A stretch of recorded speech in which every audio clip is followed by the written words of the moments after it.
I tend to basically keep a company to myself as it relates to blacks with doctorate degrees, because the average Negro with a PhD, a JD, a MD, or a PsyD think he's better than other black people. They also tend to think that other black people are where they are because they chose to be there. They fail to recognize that those of us who become doctors are only allowed to become doctors because the system lets a few of us through. And the system lets us through the ones who they think are most likely to defend. For example, Umar Johnson was a reject. I was never supposed to make it. And almost bitten once they found out who I was and what I really stood for. Okay? So after I got my doctorate, white supremacy had to do what? Tighten its noose. Because after I graduated, and other blacks who stand up, not just me, they say, okay, we let a couple of them through who shouldn't have got through. What do we have to do different to make sure we never get another Umar Johnson? Well, maybe we got to do a background check. Maybe we got to do this. Maybe we got to do that. But when every once in a while one of us breaks through who should have never broke through, I happen to be one of them. Dr. Khalid Abdul-Muhammad, rest in peace, he was one of them. Dr. Francis Cress Wilson, Amos Wilson, all these people, they were some of the ones who broke through. Okay, but we're not supposed to break through. And so what happens is they use that educated Negro to control the rest of us. Now, what are the 5? Because there's 5 families. Just like the Italian mafia has 5 families, we got 5 families, okay? There is the entertainment aristocracy. These are black people who are well-placed in entertainment. Jay-Z, Oprah Winfrey, Bob Dylan, LeBron James. It is the entertainment aristocracy. These are blacks who get rich through entertainment and athletics, and their job is to do what? Deflect all attention away from white people as being responsible for the condition of black people. As you notice, Oprah Winfrey, her whole career was based on what? Catering to white women. That's how white supremacy operates. Here's a black woman, but her whole show caters to white women. That's what white supremacy is supposed to do. Look at Jay-Z. He got all these albums out here, pussy, bitch, hoe, all these negative terms, downgrading black women, talking about dark-skinned black women, how he sold drugs, shotguns, boom, boom, boom, boom, boom. But all that is okay. Why is it okay? Because Jay-Z was willing to work with the owners of the Barclays system there to build that stadium and move all those poor black people out the way. So because Jay-Z was willing to do the bidding for white folks and becoming a Mason, he could really even do even more bidding for white people, okay? He is okay for him to curse and to put black people down because he's working for them now. He's on the inside. He's Obama's hip-hop person who keeps all the Negroes in check in the hip-hop industry. That's who he is. He's the Al Sharpton of the hip-hop world. You see? So you got the entertainment bourgeois. Then you have who? The academic bourgeois. Who's the academic bourgeois?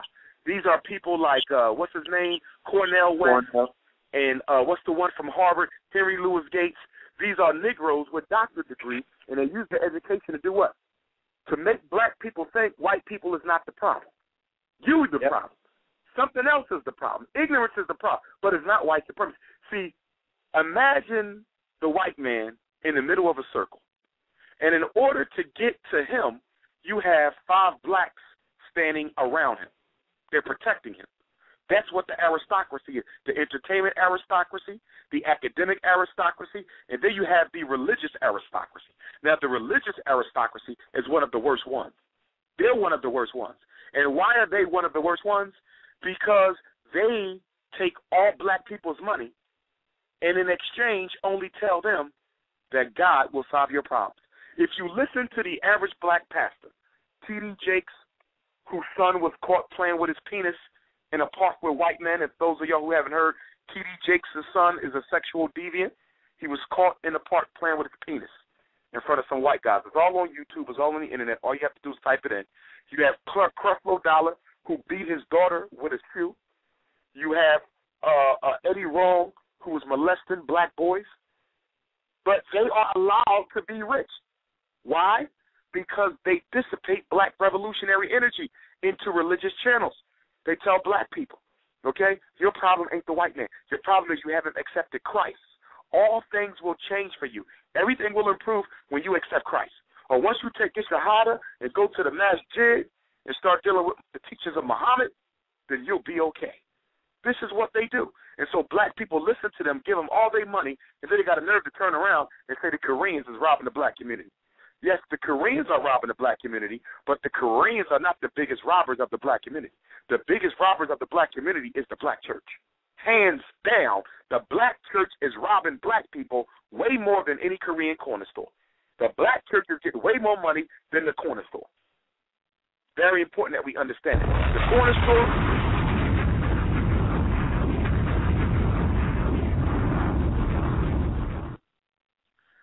the corner store is operating out of a shack. Look at the average Chinese store. That's a shack, okay? They are getting paid. But now look at the church. They got a $20 million mortgage. $20 million mortgage. Do you know what that means?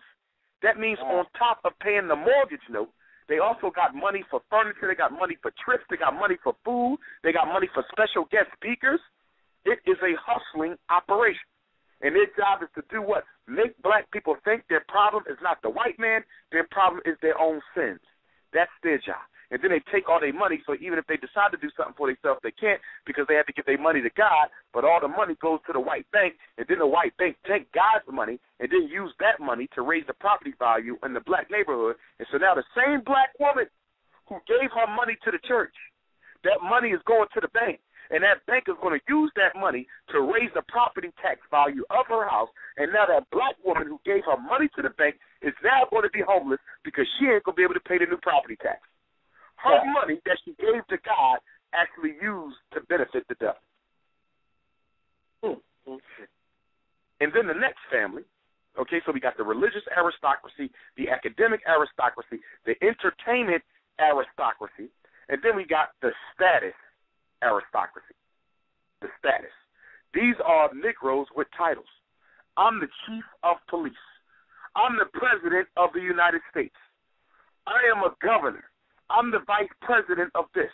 I'm the president of that. They never the owner. They are never the owner, but they have a big title that makes you think they have power when all they is a token. And all the poor black people flock to the black people with titles because they think they can do something for them when they can't do anything for them. But the job of the token Negro with a title is to do what? Gain black people's trust.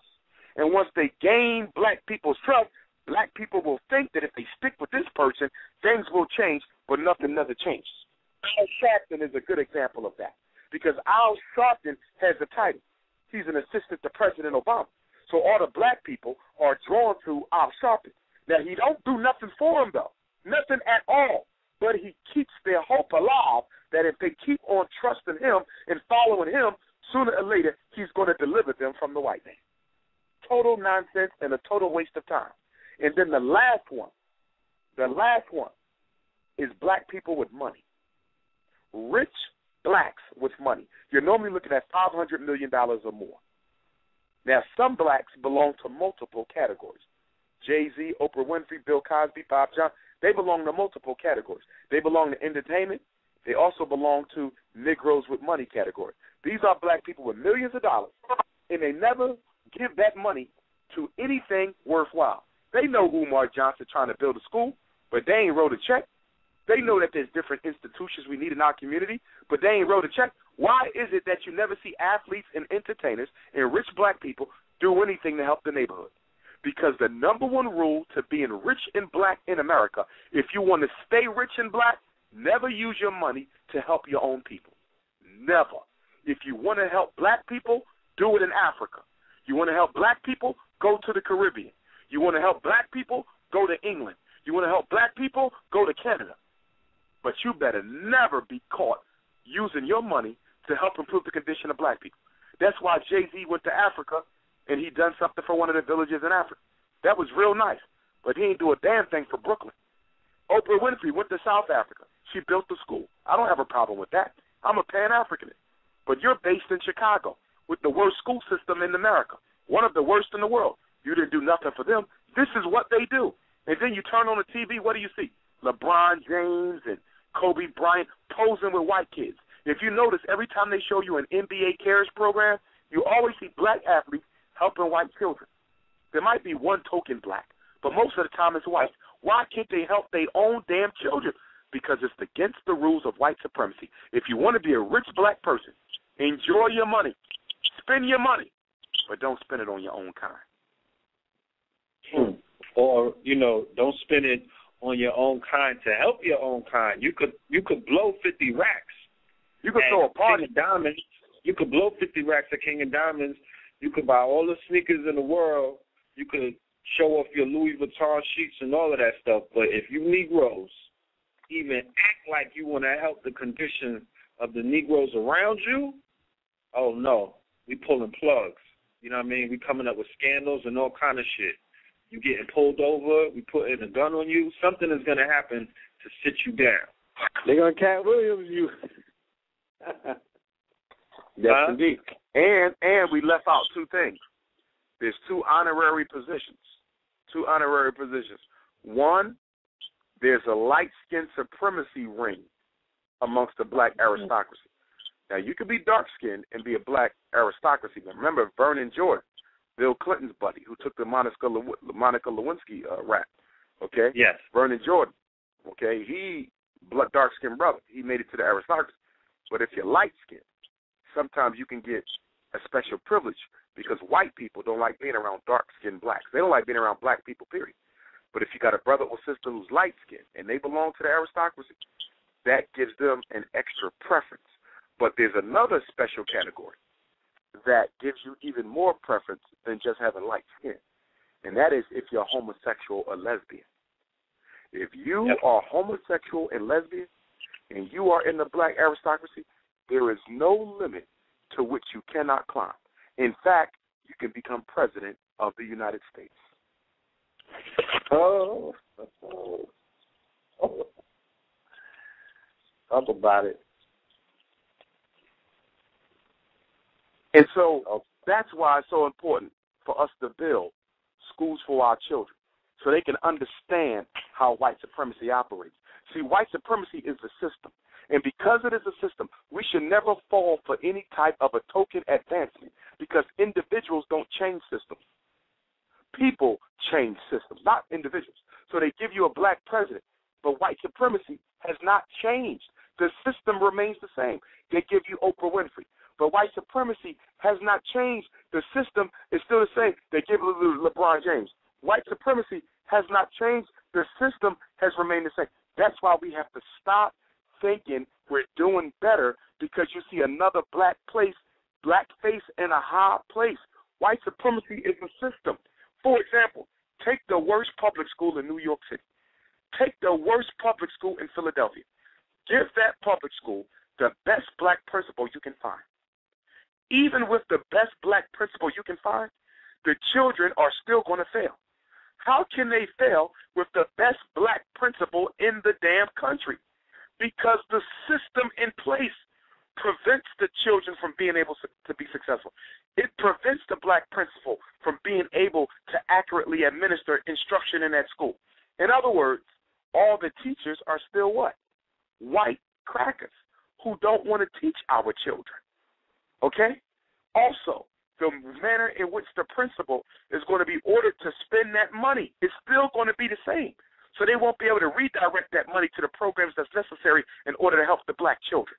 The principal won't be able to make the teachers stay after school for extra meetings. They won't be able to extend the school day. They won't be able to teach African history. So even though you got a black face, you got the same system. So whether it's Obama, whether it's the principal, whether it's the mayor, whether it's the governor, you got the same damn system.